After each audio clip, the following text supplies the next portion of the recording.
দুদেশের ডিজিএমও বৈঠকের আগে জরুরি বৈঠকে প্রধানমন্ত্রী নরেন্দ্র মোদী। প্রধানমন্ত্রীর বাসভবনে chief of defence staff Anil Chauhan. প্রধানমন্ত্রীর বাসভবনে রয়েছেন 3 বাহিনীর প্রধানও। প্রধানমন্ত্রীর বাসভবনে বৈঠকে রাজনাথ সিং। বৈঠকে যোগ দেন জাতীয় নিরাপত্তা উপদেষ্টা Ajit Doval. P4 insulated water tanks, kitchen and bath fittings, বিশুদ্ধ জল, সুস্থ জীবন, P4 আজীবন। আধ ঘন্টার মধ্যে শুরু হতে চলেছে ভারত পাক ডিজিএমও পর্যায়ের বৈঠক এবং সেই বৈঠকের আগে প্রধানমন্ত্রীর বাসভবনে নরেন্দ্র মোদী সহ অন্যান্যরা তারা বৈঠকে বসেছেন। যে বৈঠকে রয়েছেন chief of defence staff Anil Chauhan, 3 বাহিনীর প্রধানও রয়েছেন প্রধানমন্ত্রীর বাসভবনে এই বৈঠকে। প্রতিরক্ষা মন্ত্রী রাজনাথ সিং, জাতীয় নিরাপত্তা উপদেষ্টা অজিত ডোভাল যোগ দিয়েছেন এই উচ্চ পর্যায়ের বৈঠকে।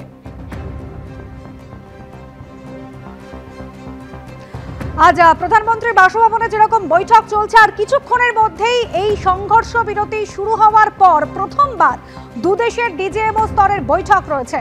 সংঘর্ষ বিরতি শুরু হওয়ার পর পরিস্থিতি খতিয়ে দেখতেই এই বৈঠক। আর আধ ঘন্টা পরেই দুদেশের মধ্যে বৈঠক হওয়ার কথা। যে বৈঠকে থাকবেন ভারতের পক্ষে ডিজিএমও রাজীব ঘাই এবং পাকিস্তানের পক্ষে থাকবেন পাক ডিজিএমও কাসিফ আব্দুল্লাহ। সন্ত্রাসবাদের বিরুদ্ধে লড়াই জারি থাকবে। বৈঠকের আগেই নিজেদের অবস্থান একেবারে স্পষ্ট করে দিয়েছে ভারত এবং ভবিষ্যতে ভারত পাক আলোচনাই হবে পাক অধিকৃত কাশ্মীর ফেরত পাওয়া নিয়ে। গতকাল বার্তা দিয়েছে ভারত। আজ প্রথম সংঘর্ষ বিরতি শুরু হওয়ার পর দুদেশের মধ্যে ডিজিএমও পর্যায়ের বৈঠক।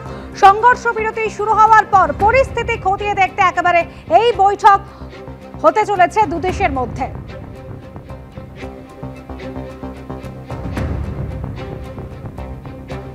ভারতের টানা এয়ার স্ট্রাইক এবং তাতেই দিশেহারা পাকিস্তান। সূত্রের খবর, পাকিস্তানের সেনা প্রধান আসিম মুনির কথা বলেন মার্কিন বিদেশ সচিব মার্কো রুবিওর সঙ্গে। আর এরপর মার্কিন বিদেশ সচিব ভারতের বিদেশ মন্ত্রী এস জয়শঙ্করকে ফোন করে বলেন পাকিস্তান আলোচনা করতে চায় এবং তখনই জানিয়ে দেওয়া হয় রাজনৈতিক স্তরে নয়, কথা হবে ডিজিএমও পর্যায়ে এবং তাতেই রাজি হয়ে যায় পাকিস্তান।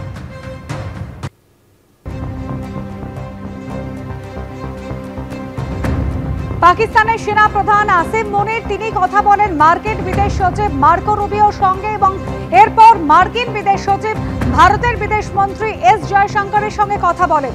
ফোন করে তিনি জানান যে পাকিস্তান আলোচনা করতে চায়।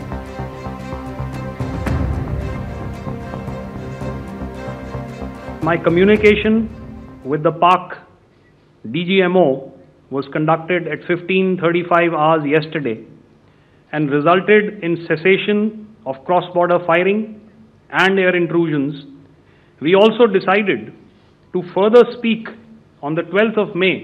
However, disappointingly, it took only a couple of hours for the Pakistan Army to violate these arrangements by cross-border and across the line of control firing, followed by drone intrusions.